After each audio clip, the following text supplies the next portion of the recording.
Dear student, आज अपन पढ़ेंगे, इस वीडियो में पढ़ेंगे सेल मीडिएटेड इम्यूनिटी के बारे में।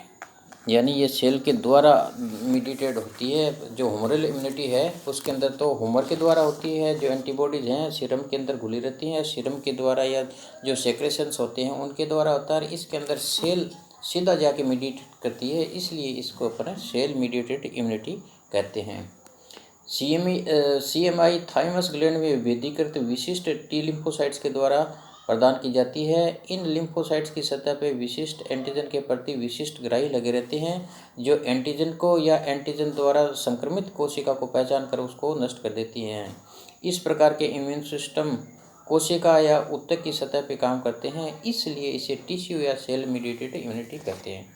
तो ये जो इम्यूनिटी है टी लिम्फोसाइट्स के द्वारा, टी लिम्फोसाइट्स अपने को पता है जो बोन मेरो के अंदर ब्लड सेल्स बनती हैं, बोन मेरो से जो थाइमस में जाके मैच्योर होती हैं, उन कोशिकाओं को अपन टी लिम्फोसाइट्स कहते हैं। टी लिम्फोसाइट्स 4 प्रकार की होती हैं, जो कि आगे अपन चल के पढ़ेंगे। और ये फिर एंटीजन के साथ रिएक्ट करके, या जो कोशिका एंटीजन से संक्रमित है उस कोशिका के साथ रिएक्ट करके उसको निष्क्रिय कर देती हैं और जीव को बीमारी से बचाती हैं।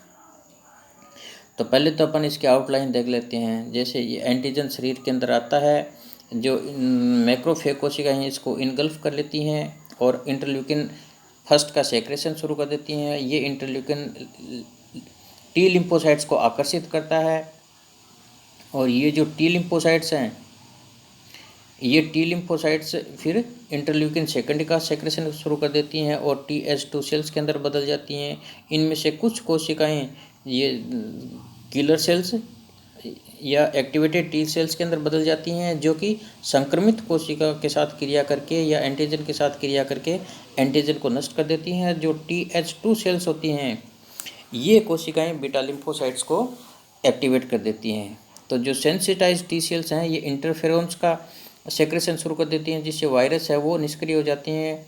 टी सेल्स का माइटोजेनिक फैक्टर का सेक्रेशन शुरू करती हैं, जिससे माइटोसिस की क्रिया वो तेज़ हो जाती है, इनके क्लोन तैयार हो जाते हैं। माइग्रेशन इनहिबिटिंग फैक्टर का सेक्रेशन शुरू करती हैं, जिससे जो ये माइग्रेट होकर दूसरी जगह ना चले जाएं, या वो जहाँ एंटीजन हो वहीं इकट्ठा रहें। और लिम्फोसाइट्स इनहिबिशन फैक्टर 2 एक्टिवेट जो TS सप्रेसर सेल्स को सक्रिय करने के लिए ये लिम्फोसाइट इनहिबिशन फैक्टर का सेक्रेशन शुरू कर देती हैं। और ये जो कोशिकाएं हैं, ये साइटोटॉक्सिक जो एक्टिवेटेड टी सेल्स हैं, ये साइटोटॉक्सिक CD8 कोशिका के अंदर बदल जाती हैं। तो जो CD4 कोशिकाएं हैं CD8 कोशिका के अंदर बदल जाती हैं, इनको अपन साइटोटॉक्सिक सेल्स कहते हैं।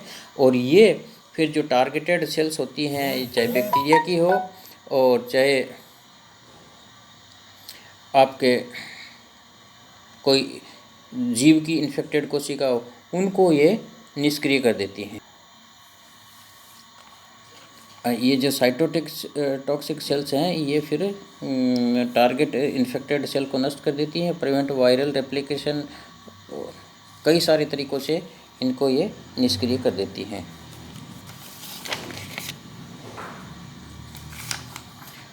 फंजाई, वायरस, प्रोटोजोआ या बैक्टीरिया या इनसे संक्रमित कोशिकाएं जब टी लिम्फोसाइट्स के संपर्क में आती हैं, तो अविशिष्ट टी लिम्फोसाइट्स सेंसिटाइज होकर रक्त प्रवाह द्वारा एंटीजन के जमाव की जगह इकट्ठा होना शुरू कर देती हैं।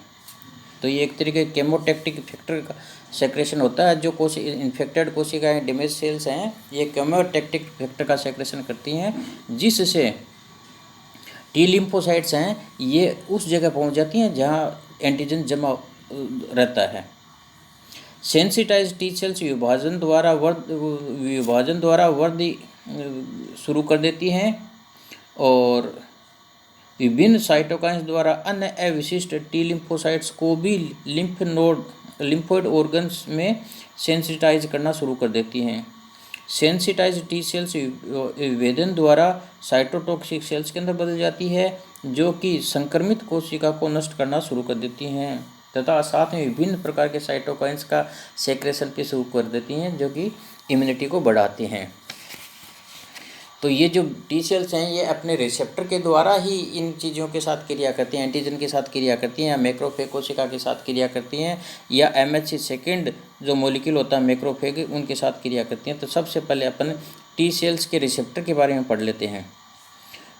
और ये टी सेल्स की जो प्लाज्मा झिल्ली में लगभग 8 से 25 एमिनो एसिड लंबी एक विशिष्ट एंटीजन के ग्राही लगी रहती हैं, जो कि एंटीजन को पहचानने का काम व बॉन्ड बनाने का काम करते हैं। प्रत्येक ग्राही में 2 पॉलीपेप्टाइड चेन होती हैं, अल्फा और बीटा, जो कि डाइसल्फाइड बॉन्ड के द्वारा जुड़ी रहती हैं।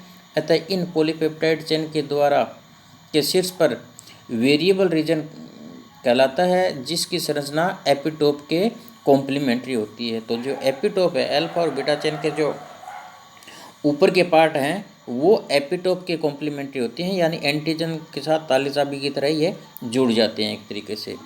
Antigen receptors antigen presenting sales जैसे मैक्रोफेग या डेंड्राइट कोशिका के MHC सेकेंड पर उपस्थित major stock compatibility complex second पर उपस्थित एंटीजन के साथ बॉन्ड बनाती हैं, और ये एंटीजन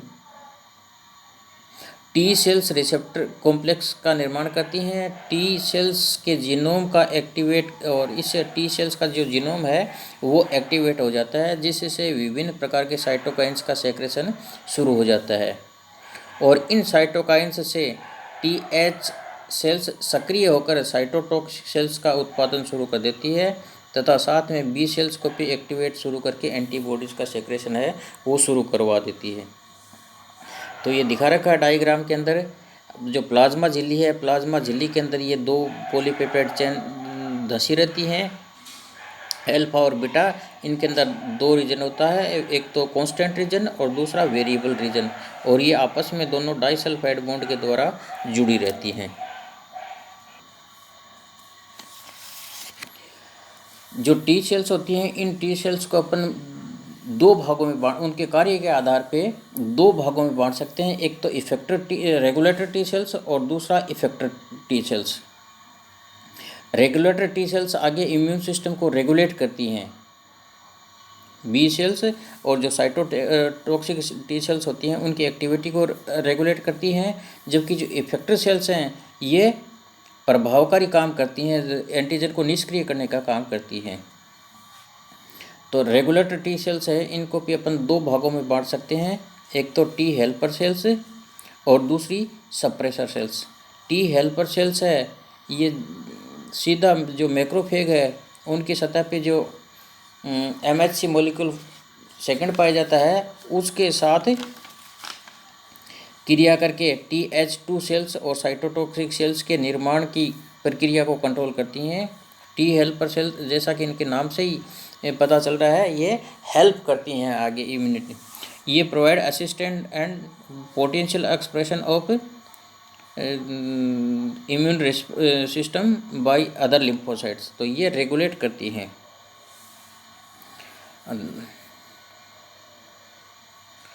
दूसरी जो टी सप्रेसर सेल्स होती हैं, suppress immune expression of the immune function by other lymphocytes. जो टीसी साइटोटॉक्सिक सेल्स हैं ये साइटोटॉक्सिसिटी प्रदान करती हैं, टारगेट सेल्स की डेथ के लिए जिम्मेदार होती हैं। और एक होती हैं T lymphocyte delayed type hypersensitivity cells. तो ये क्या करती हैं, हाइपर सेंसिटिविटी संबंधी क्रियाओं को कंट्रोल करती हैं, उनको रेगुलेट करती हैं। तो इसमें भी कई सारी चीज़ें हैं, कई सारी साइटोकाइंस होती हैं, इन्फ्लेमेशन की क्रिया के द्वारा जो अपने स्टेमाइंस वगैरह कई सारी चीज़ें हैं वो इंटरमीडिएट का काम करती हैं। तो डिटेल में अपन टी सेल्स के बारे में दूसरे वीडियो के अंदर, अगले वीडियो के अंदर पढ़ेंगे।